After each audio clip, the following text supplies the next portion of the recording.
Seria uma atitude ingênua esperar que as classes dominantes desenvolvessem uma forma de educação que proporcionasse às classes dominadas perceberem as injustiças sociais de maneira crítica. Paulo Freire. Vocês estão ouvindo Outras Mamas, com Bárbara Miranda, e esse é o episódio 134, Veganismo, Educação e Política, com Paula Aparecida.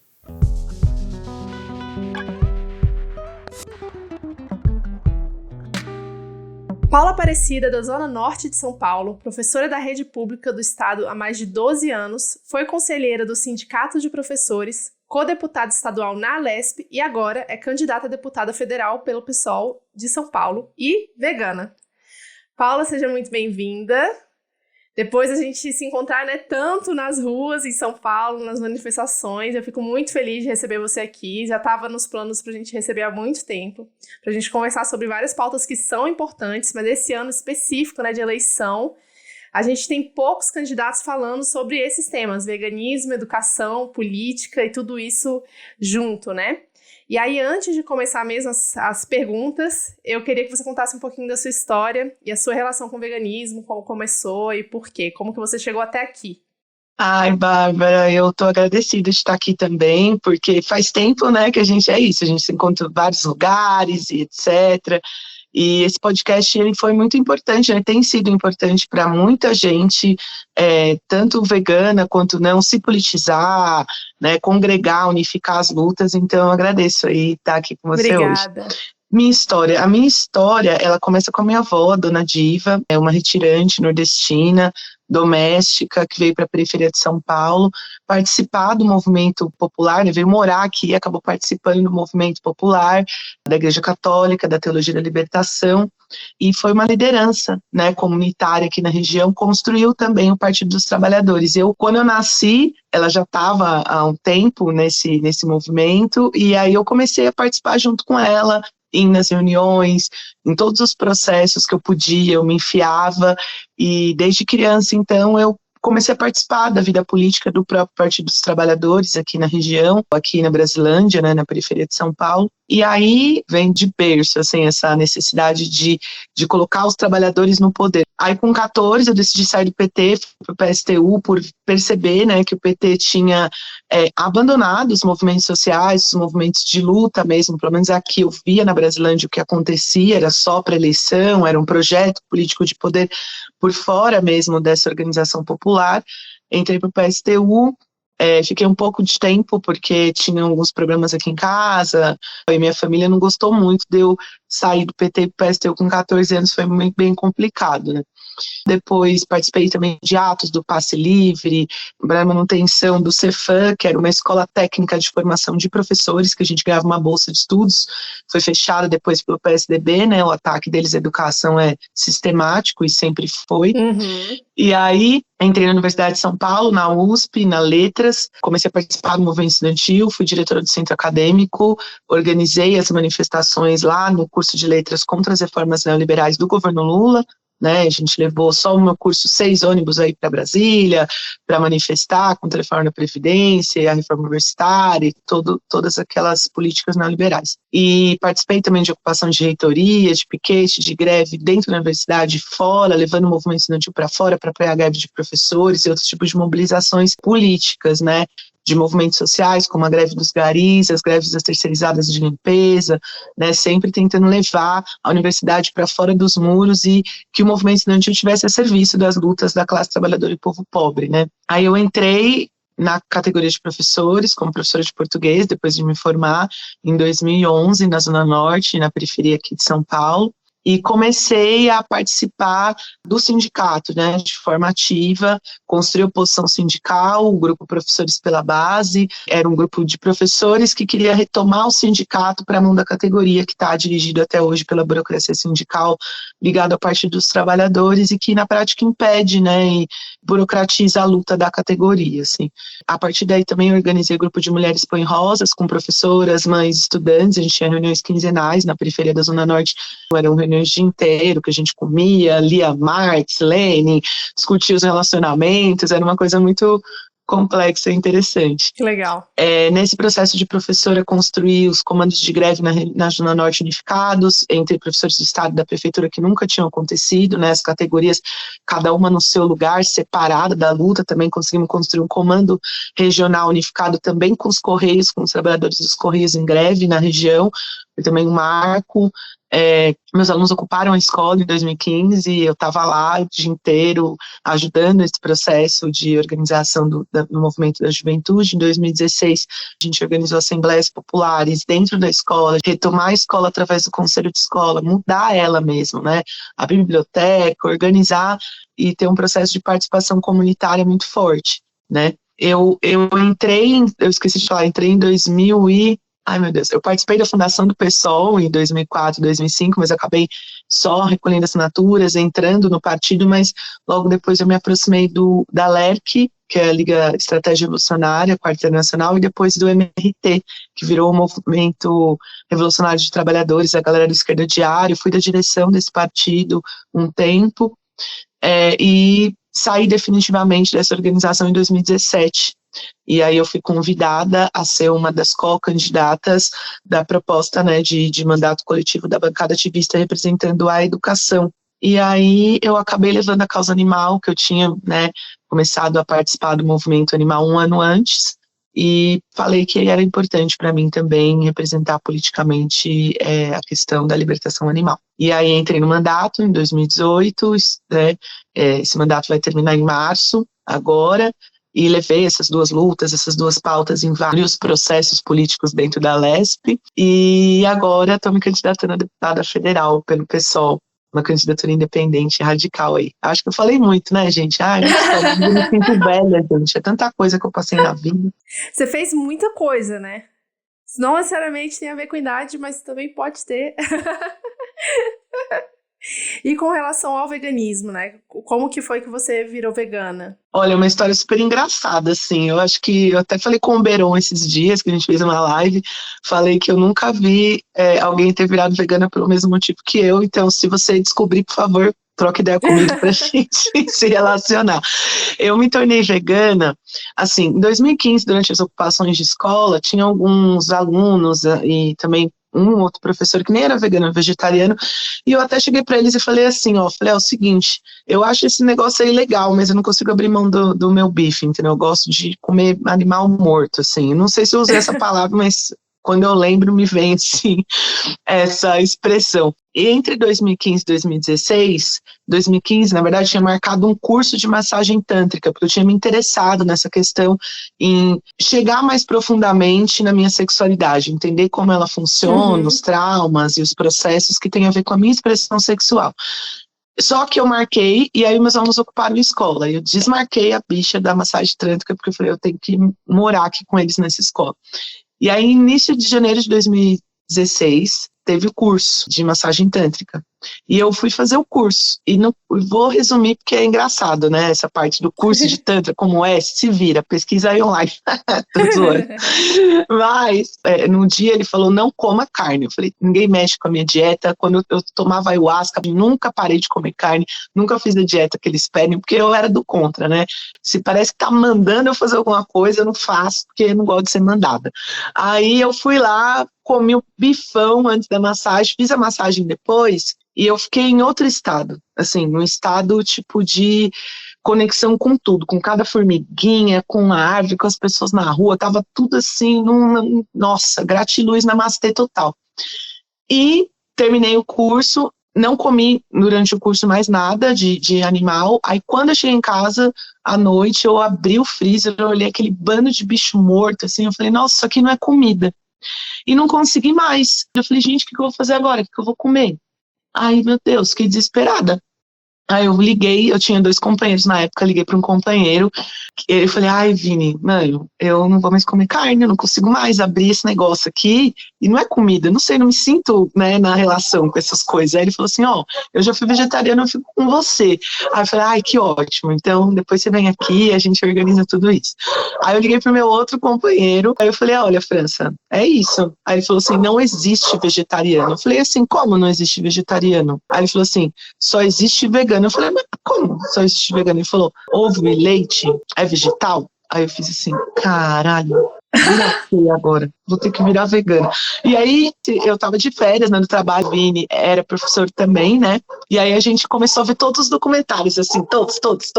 Cowspiracy, Forks versus Knives, o Terráqueos. Nossa, a gente chorou, ficou desesperado. Aí foi o negócio, aí eu contei pra minha mãe, imagina, ficou louca. Falou, você vai morrer, porque eu fiz cirurgia bariátrica em 2007.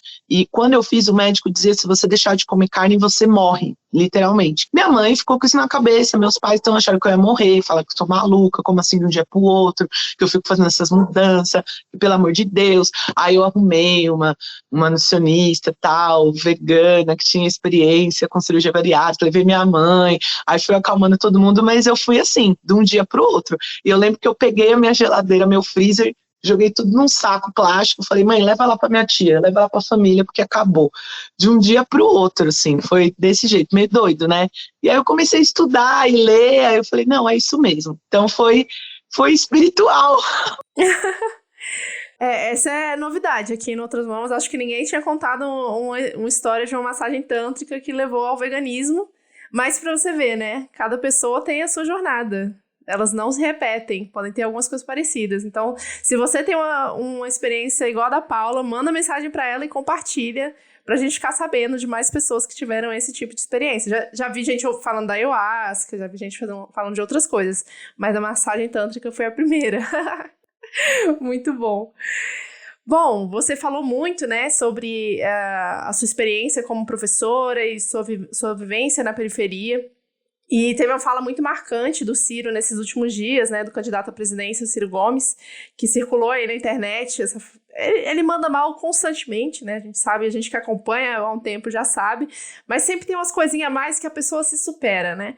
E ele falou que alguma coisa que ele estava explicando, ele falou que as favelas não entenderiam, as pessoas da periferia não entenderiam, que aquilo era uma discussão muito refinada para essas pessoas. E por mais que o próprio nome, né, que a gente dá para esses locais, essas regiões, coloca essas pessoas à margem da sociedade, a gente sabe que são a base da nossa sociedade, né? As periferias são a base e elas são o centro de todas as discussões políticas, porque as discussões políticas que a gente tem dizem respeito a todo mundo, especialmente as pessoas que moram nas periferias, porque eles são os que mais sofrem. E você viveu isso, né?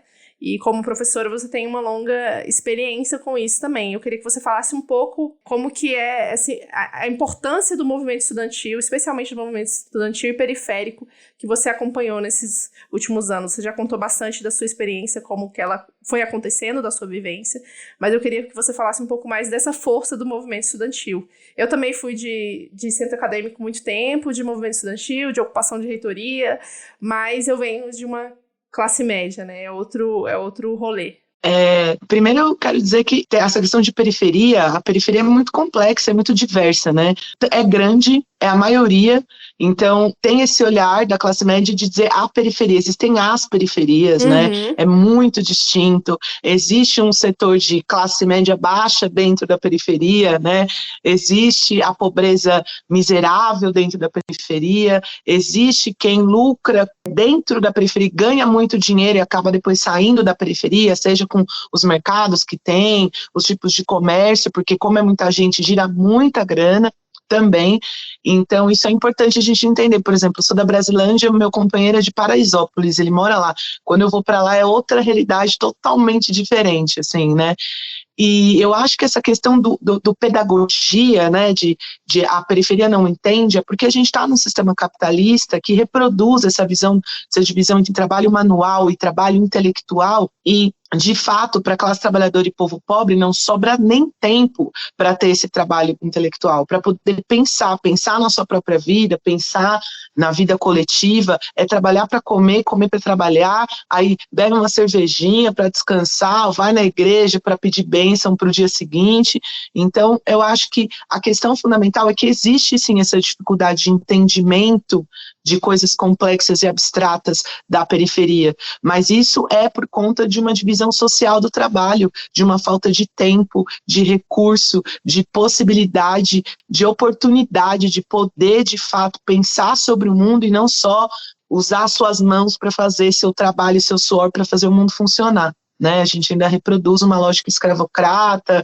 E sobre os estudantes, a periferia, a escola pública, a melhor coisa da vida de ser professora é ter contato com a juventude periférica de Quebrada. Eu já fui professora de inglês, de uma galera, tipo, do Morumbi, de Higienópolis, assim, eu sofria um pouco, sabe, de ser tratada como a empregadinha deles, por não parecer eles, por não ser de onde eles são, por estar ali prestando um serviço, né, eu estava ali como um processo de passar um conhecimento, de né, favorecer o crescimento deles enquanto indivíduo, mas é tudo nessa lógica capitalista, eu odiava. E ter contato com a juventude de Quebrada da escola pública é ter contato com a potência revolucionária da periferia, porque a juventude tem tempo. Eu falava para os meus alunos, eu falava assim, ó, vocês têm que entender que agora vocês têm a capacidade, entre aspas, de competir com a burguesia em relação não a trabalho, a estudo necessariamente, mas inclusive politicamente.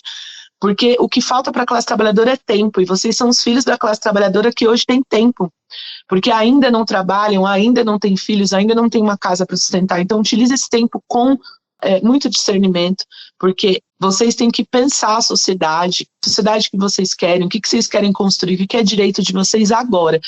Então, é quem vai mudar o mundo, assim, a juventude da periferia. É quem tem essa gana, esse fogo, essa vontade, esse negócio de estar sem medo mesmo do sistema, sabe? De ir para cima das elites, dos ricos, dos grandes capitalistas, sem estar domesticado pelas negociatas, pelos acordões, pelos planos estratégicos maravilhosos de quem tem experiência e diz que sabe o que vai acontecer, porque se essa galera soubesse o que vai acontecer, a gente estava em outra situação, né? Porque é golpe em cima de golpe da classe trabalhadora, do povo pobre. Sim.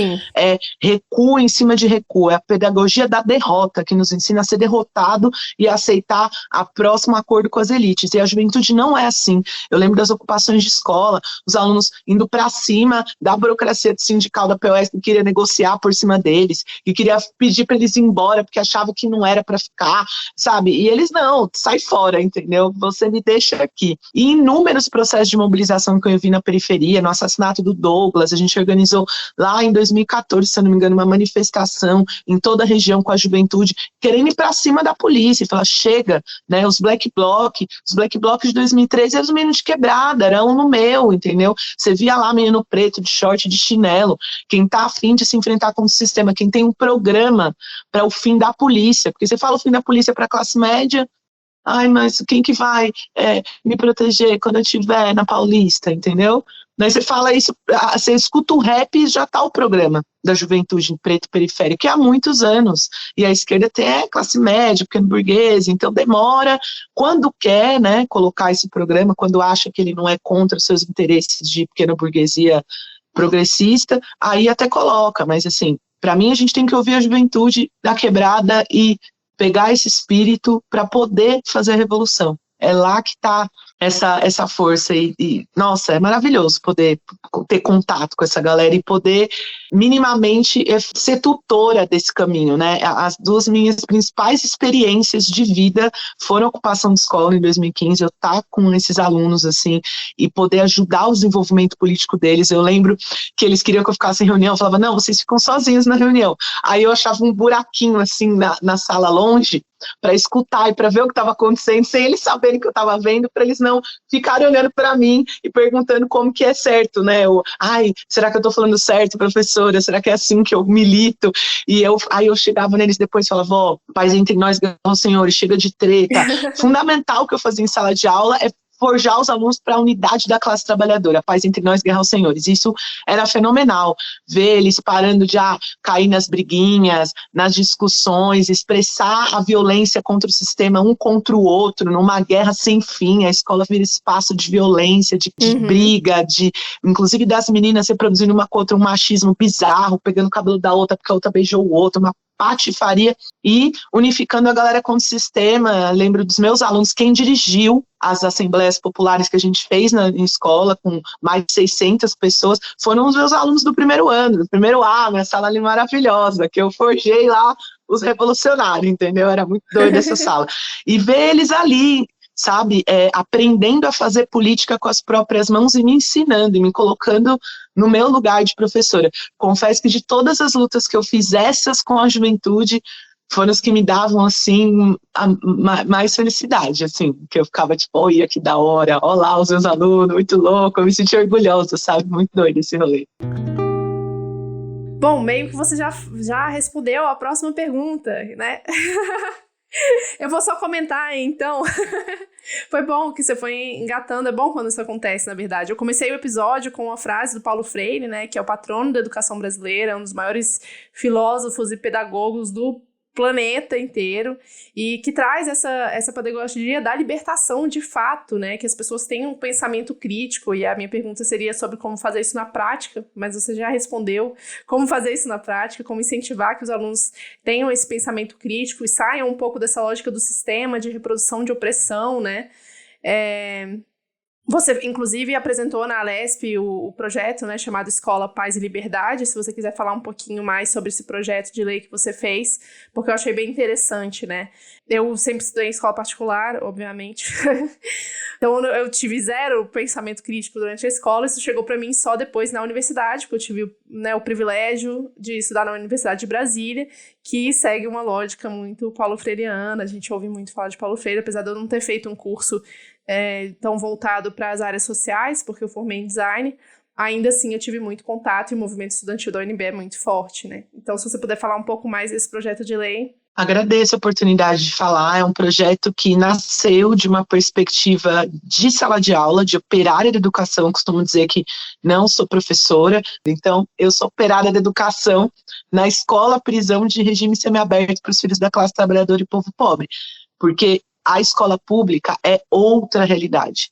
Eu já dei aula de inglês, dei aula particular, dei aula em escolinha, dei aula em cursinho popular, dei aula em um monte de lugares, só não dei aula na universidade, né? Mas, assim, é um outro planeta. Entender que tem esse sistema semi-prisional para a juventude da classe trabalhadora é fundamental para a gente pensar em estratégias de não domesticar essa juventude, porque esse é o projeto do sistema, domesticar essa juventude. Eles vêm, né, e aqui em 2015 com as ocupações, todo mundo viu o quanto essa juventude é potente. E aí o projeto Escola de Paz e Liberdade, ele vem na perspectiva de pensar qual é a escola pública que a gente quer, que a esquerda, os movimentos populares querem, porque a direita faz o plano de escola pública que eles querem. É escola cívico-militar, é escola sem partido e é homeschooling. Uhum. Eles têm o plano. Não estou falando nem de plano de verba, porque isso a esquerda até dialoga bem, mas o plano, tipo, sonho de escola, né? E isso é um problema histórico que a gente está passando nesse período. A esquerda não coloca ideias, não traz sonhos concretos, não traz perspectiva, né? E a direita faz isso muito bem. E aí eu falei, a gente precisa criar um projeto que seja o nosso sonho, a partir da experiência de sala de aula. Então, em 2019, eu construí um mês chamado Outubro pela Educação, que a gente passou em várias escolas públicas do estado de São Paulo, conversando com os estudantes, perguntando para eles coisas sobre a escola, como eles veem a escola pública, o que deveria ser diferente, fazendo atividades de debate também com eles, de documentário. A gente recolheu todo esse material, a gente também fez uma audiência pública com professores, né? A gente recebeu quase 90 inscrições de projetos que tinham a ver com esse tema de escola de paz e liberdade, de enfrentamento contra o sistema, de criação de um pensamento crítico mais próximo do que a gente precisa, da revolução que a gente precisa. A gente escolheu cerca de 20 projetos e os professores apresentaram esses projetos nessa audiência pública, ganharam um prêmio, né, em projetos, assim, maravilhosos de reorganização da juventude, do pensamento crítico, das ideias, né? Tinha um projeto, por exemplo, que era muito simples, que era um grupo de mulheres alunas dentro da escola que discutia as coisas mais concretas pelas quais passavam as mulheres, né? Desde a menstruação até questões políticas mais gerais, cotas para mulheres na política, né? E outras experiências assim fantásticas de relação com a arte, com a poesia, com hip hop e tudo mais. E aí, a partir daí, a gente juntou toda esse material e foi pensar em escrever um projeto que se contrapusesse ao homeschooling, a escola sem partido e a escola cívico-militar, né, que é um avanço do projeto de transformar as escolas numa cadeia, numa formação assim de jovens domesticados para o capital e violentados, né, pelo sistema, porque as denúncias sobre escola cívico-militar são denúncias pavorosas. Por que escola de paz e liberdade? O básico desse projeto é fundamentar uma cultura de paz na escola, ensinar a cultura de paz, ensinar a justiça restaurativa, esse processo de a gente aprender a se gerir e a definir quais são os nossos problemas e como a gente vai lidar com eles, ao invés de dar para a justiça burguesa, para a polícia. Então, parar com essa lógica punitivista de temos que punir para educar, essa pedagogia do medo e da vergonha, e usar essa reflexão profunda, inclusive o pensamento lógico-científico, para entender e lidar com os problemas concretos. Então, fulano bateu em ciclano, por que isso aconteceu? Como é que a gente pode entender esse processo como escola, como professores, educadores? E essa criança, como é que ela pode entender a responsabilidade dela e o que a gente vai fazer para isso não acontecer novamente, né? Isso é a justiça restaurativa. E a cultura de paz, esse processo de meditação, eu dava, quando eu estive em sala de aula, agora eu estou afastada pelo mandato, né, para a campanha também, eu dava meditação todo início de aula para os alunos como parte desse processo de autoconhecimento. Então, a cultura de paz e a liberdade pautada pelo conselho de escola determinar o fundamental do currículo que aquela escola consegue implementar e todas as atividades escolares. O que eu quero dizer com isso? Liberdade para a gente poder discutir, inclusive, os temas polêmicos, né?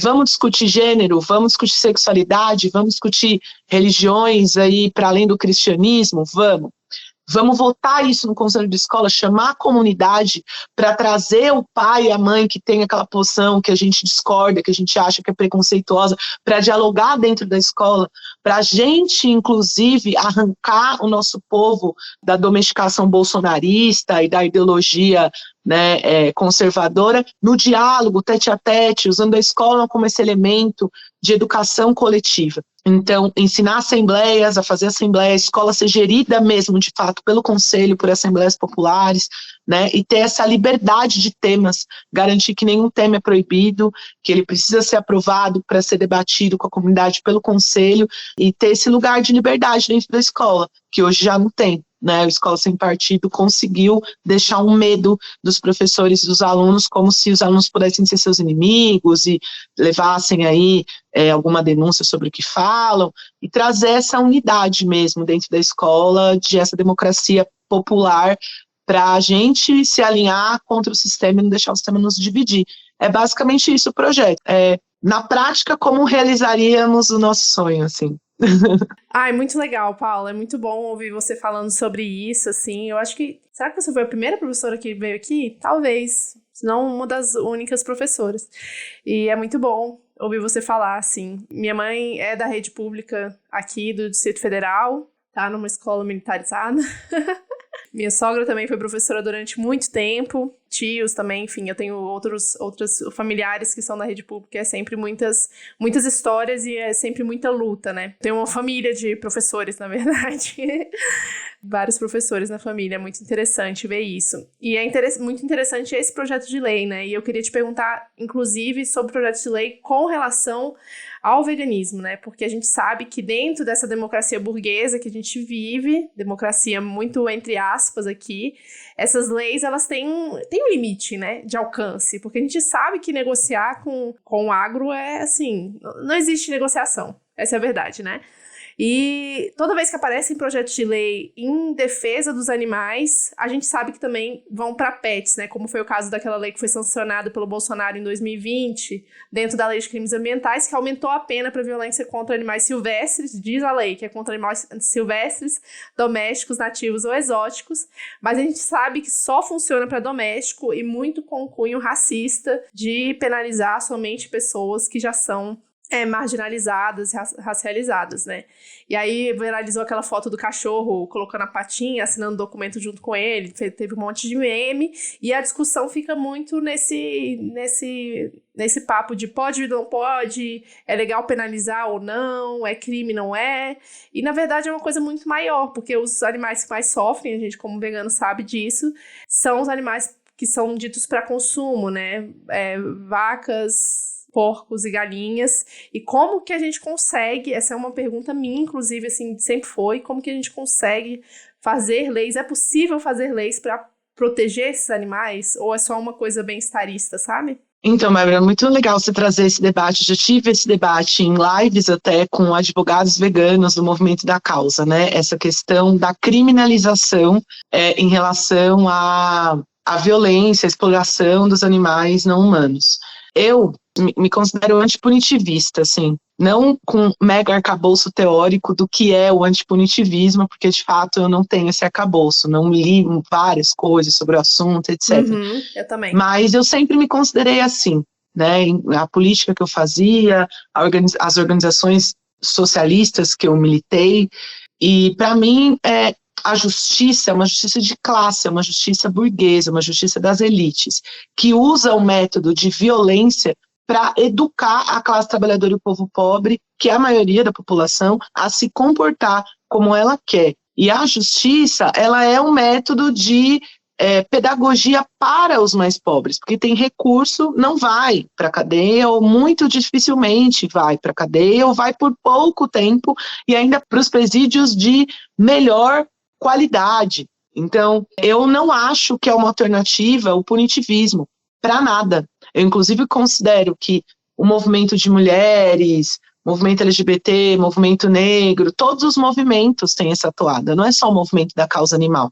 Então, eu entendo quando os ativistas da causa animal dizem: ah, mas quer dizer que eu posso processar, posso mandar prender em caso de maltrato de humano e não de não humano? E eu sempre apresento, olha, eu sou contra que a gente foque o nosso movimento na criminalização, porque ela não resolve a maioria dos casos na população periférica. Por exemplo, é ótimo existir a Lei Maria da Penha, só que vai na periferia para ver se as mulheres vão usar essa legislação. Porque usar essa legislação significa prender o pai dos filhos delas, prender alguém que ajuda financeiramente, e elas sabem o que significa a cadeia para o conjunto da família, para os filhos que ela tem, para a família estendida. Ela sabe o que significa aumento de pobreza, aumento de miséria, né? Se ela, inclusive, tem uma relação amorosa com aquele cara, se você vai na quantidade de mulheres que são presas por entrarem no crime organizado, depois que o seu companheiro entra, inclusive, para fazer o papel dele aqui, ele entra com uma dívida que ela tem que pagar, e às vezes nem ela tendo uma relação amorosa com ele, né? Ela é ex-esposa, sei lá, não está mais com ele, mas a dívida fica para ela, na lógica do crime organizado. Então, assim, a gente perceber que é muito foda, é muito complicado isso, né? É muito diferente na prática o que é para a classe trabalhadora e povo pobre. Então, eu acredito que essa é a pior das lógicas, né? A lógica do senhor de escravos, é a lógica das elites coloniais, que educam pela violência, seja violência física, moral, violência física, prender você em algum lugar, econômica, você tem que pagar o advogado, é assim que funciona. E aí, em relação às leis da causa animal, eu sempre colocava que isso não significa que não tem que ter legislação. Por exemplo, uma das discussões que eu tive na LESP é que os casos de maus tratos, eles tivessem dois tipos de punição, entre aspas, né, mas de responsabilização. Um era uma responsabilização financeira, que levasse em conta a renda daquela pessoa, se ela ganhasse, a gente tinha colocado a partir de 4 salários mínimos, ela ia dar 10% de multa para santuários, locais de proteção animal. Por outro lado, essas pessoas, todas elas as que tivessem recurso, as que não tivessem recurso, teriam que cumprir uma quantidade que era de 1.000 horas de trabalho voluntário em alguma ONG de resgate animal, em algum projeto da prefeitura de cuidado com esses animais. Que para mim é isso, servir aqueles seres que você vê como lixo, como objeto, como merda, você tá lá servindo, é um processo pedagógico. Eu acho que a gente tem que tentar isso antes de qualquer outra coisa. Eu acho que a gente tem que ser honesto com o que significa criminalização. Qual que é a saída, né? A gente tem que pensar uma saída que seria para nós. Então, sobre a causa animal, eu propus isso na LESP, que a gente adequasse essa norma punitivista para uma norma pedagógica, né, que tirasse dinheiro de quem tem dinheiro para os animais e tirasse tempo de todo mundo para aprender a servir esses seres, ver a importância deles e ajudar novos animais que são violentados a não ser violentados, a ser cuidados, né? E na causa animal eu vejo que o fundamental é a gente conseguir construir uma legislação que seja de conscientização das pessoas e que seja de tirar recurso da pecuária. Eu estou com um projeto de lei, uma das minhas propostas, na verdade não é um projeto de lei, como candidata a deputada federal, é que a gente pare de dar subsídio, pare de dar redução de impostos e também empréstimo com dinheiro público do BNDES para a indústria agropecuária, especialmente a pecuária. A pecuária ela não é sustentável, não estou falando do ponto de vista ambiental, estou falando do ponto de vista econômico. A indústria pecuária não consegue se manter na lógica do livre mercado, que é o que os liberais dizem, o mínimo de intervenção do Estado na economia, não consegue se manter. O preço dos animais para alimento, etc., seria absurdo, ninguém conseguiria comprar, né? Hoje no Brasil o agronegócio, por exemplo, do Mato Grosso pagou nos últimos anos 16 mil reais de impostos porque não paga parte dos impostos que qualquer outra indústria no Brasil paga. Não é nada, né? 16 mil. É nada, é nada. Aí tem um cálculo que eu vou dizer para vocês que é assustador, que eles dizem que o agro é pop, que é foda, que é sensacional, e o agro está nos 27%, né, do nosso PIB. Só que o dinheiro que o Estado dá para o agro em subsídio, em empréstimo, em redução de impostos, na prática, colocaria o agro apenas produzindo 5% do nosso PIB. Então, se a gente não desse tanto dinheiro para o agro, na prática, a gente ia ver que ele não é a maior parte do nosso PIB, ele é a maior parte do nosso gasto do Estado brasileiro, recurso que era para a educação, para a saúde, para o meio ambiente, está indo para o agro. Então, a gente precisa atacar essa fonte de sangria de recurso público no Brasil, né? O agro quer sobreviver, a pecuária sobrevive na lógica do livre mercado, não é isso que vocês defendem, liberais? Tira a mão do nosso dinheiro. O dinheiro do Estado é nosso. Para mim, atacar a indústria é o fundamental agora que a gente precisa fazer e ter criatividade de pensar em inúmeras leis para tirar o dinheiro público dessa galera e dificultar que eles consigam explorar os animais. Para mim é isso. Muito bom, Paula. E como que você vê, assim, nesses anos todos que você está trabalhando, né, na política, como que você vê a recepção das pessoas? Imagina que em São Paulo ainda é mais difícil, né?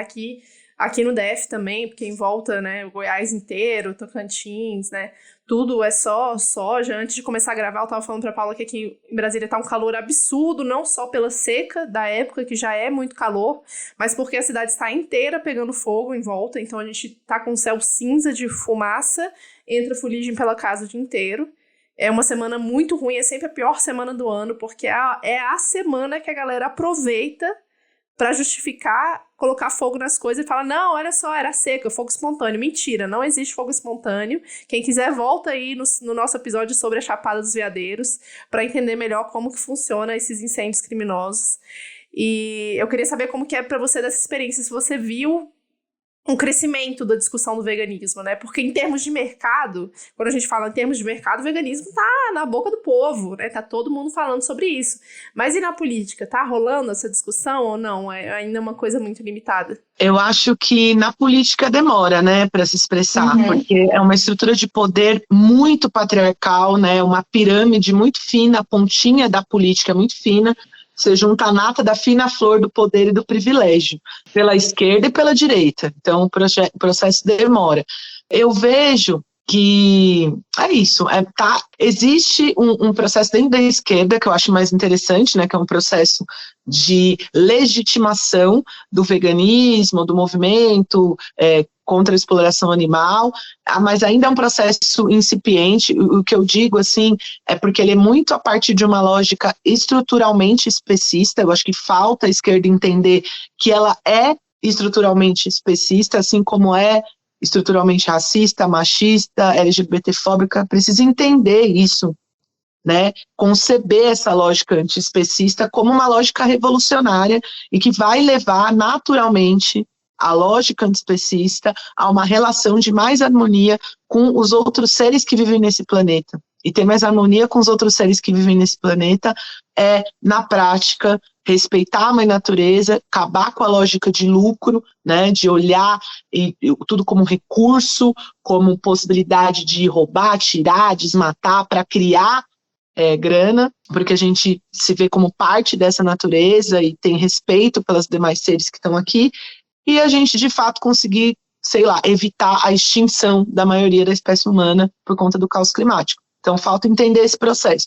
O que a esquerda está fazendo hoje é pegando pautas e temas, assim, específicos da questão animal, fazendo saudação, dizendo que a questão animal é importante, colocando a questão animal, assim, no meio de um negócio chamado, tipo, meio ambiente, né, que para mim é uma invisibilização, né, e eu acho que isso precisa mudar. Acho que o próximo passo é a esquerda a esquerda vegana que está dentro das organizações de esquerda parar de ter vergonha de colocar a luta antiespecista na frente.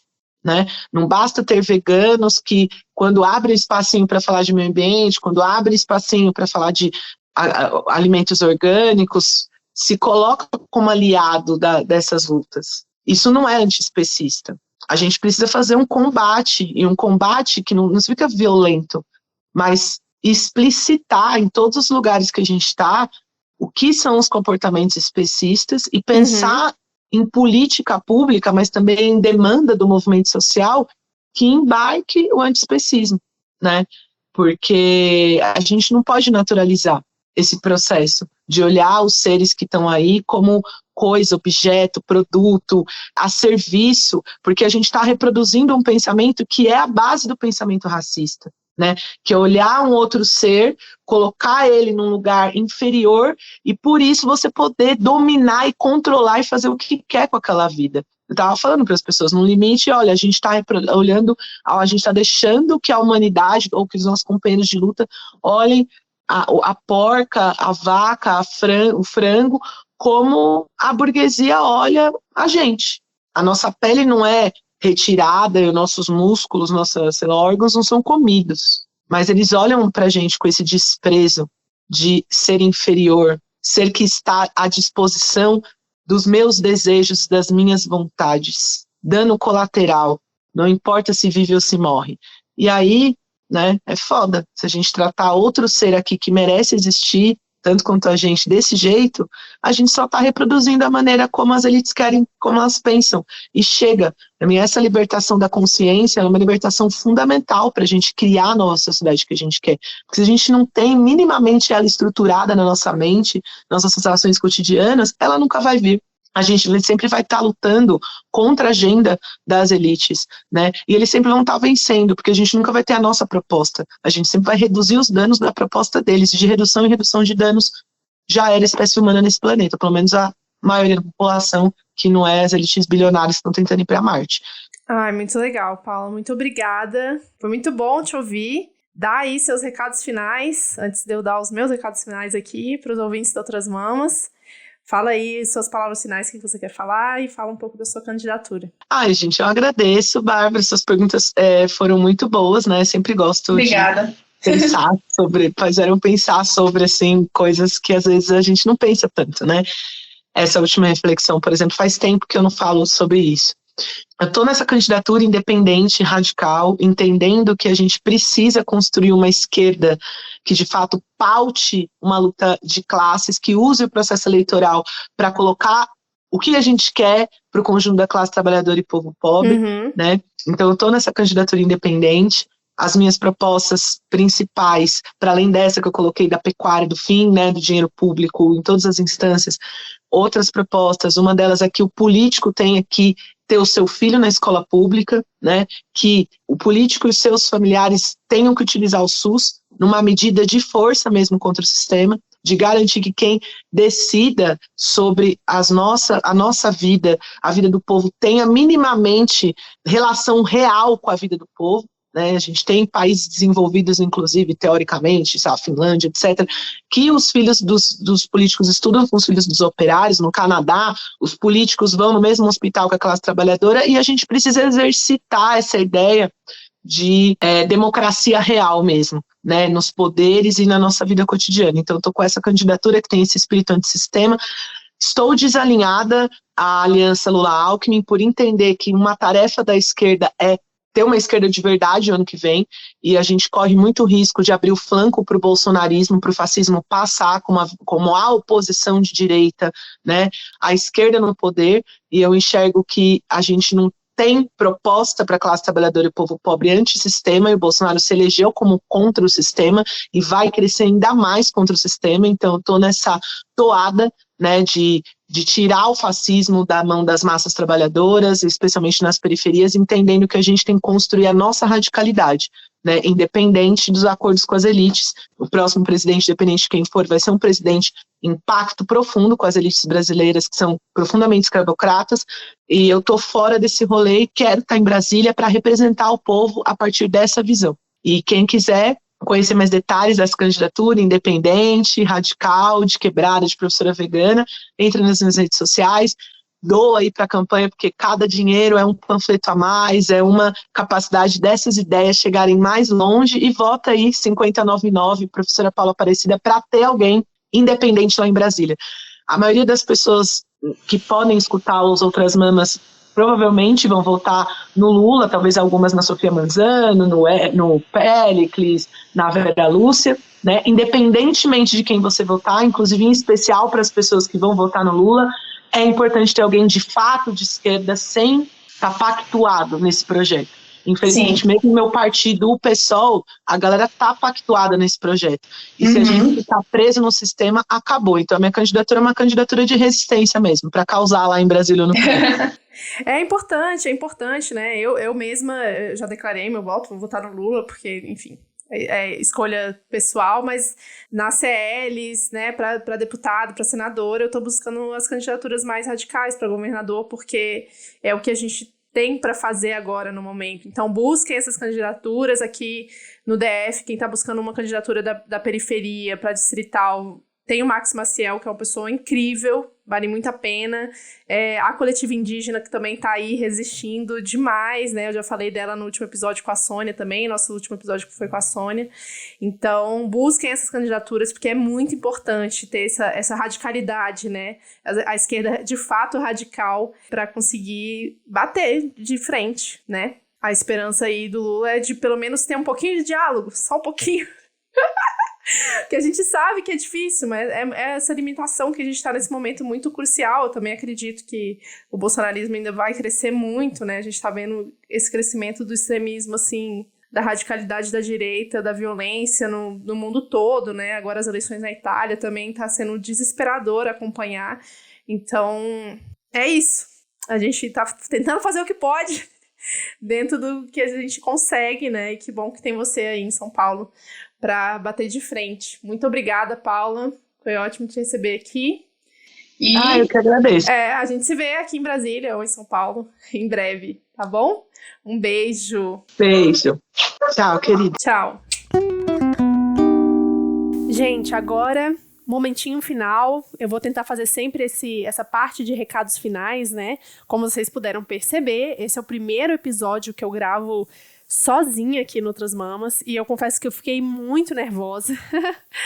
Não só insegura, né? Assim, óbvio, eu sei que eu dou conta de fazer o trabalho, mas era sempre bom ter a Thaís do meu lado para poder se apoiar quando uma ou outra tá um pouco mais insegura, tá em dúvida com alguma questão, ou não teve muito tempo de estudar.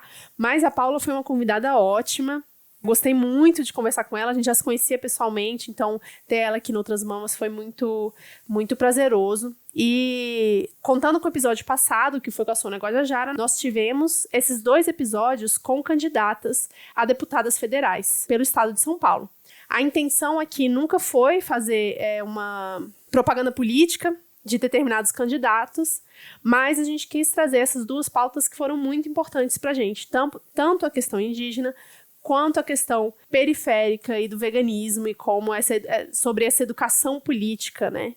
Que foi a pauta que a Paula trouxe e ela mesma que veio conversar com a gente sobre isso. A gente sabe que a gente está num momento muito delicado politicamente falando e nessa reta final é muito importante a gente ampliar essas candidaturas.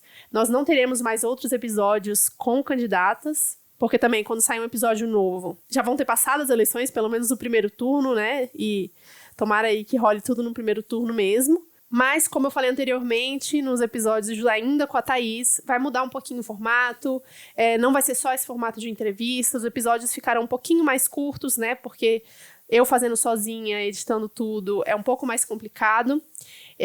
Agora eu tenho um assistente para me ajudar pelo menos com a parte de e-mail, contato com algumas pessoas, então eu queria dar as boas-vindas aqui à Estela, que vai fazer parte agora do time Outras Mamas, e tudo isso só é possível graças ao apoio de vocês, tanto no Apoia-se, como na Aurelo, como por Pix. E para quem é ouvinte da Aurelo, vai sim sair episódio exclusivo esse mês, tá? E os meses seguintes também.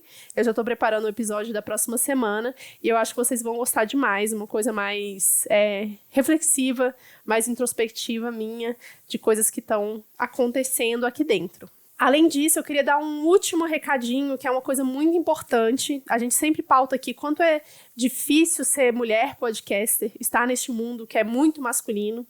E a gente quer apoiar outros projetos que enalteçam mulheres podcasters. E a Aline Hack, que já esteve aqui no Outras Mamas, está lançando uma campanha para a publicação de um livro sobre podcasts com outras podcasters maravilhosas aqui da podosfera. Então, esse projeto está sendo tocado pela editora Blimunda, que ela deu partida a uma campanha de financiamento coletivo para lançar esse compilado, Feminismos e Podcasts, na qual vários podcasts narram as suas vivências dentro da produção de conteúdo e da trajetória acadêmica, porque sim, tem mulher falando de podcast na academia, nas universidades. E é para falar sobre podcast de uma forma diferente do que a gente vê normalmente no mercado de comunicação, mas como uma forma de militância, uma fonte de pesquisa e ferramenta pedagógica, além de servir de incentivo para outras vozes na luta contra o machismo, o classismo, o racismo e a LGBTfobia. Quem contribuir com a campanha de financiamento coletivo vai ter acesso ao livro como recompensa, e também é possível contribuir sem aquisição do exemplar no campo Só Quero Apoiar. É só entrar em benfeitoria.com/projeto/feminismos e podcasts. E é isso, ficamos por aqui hoje e até o próximo episódio. Beijo!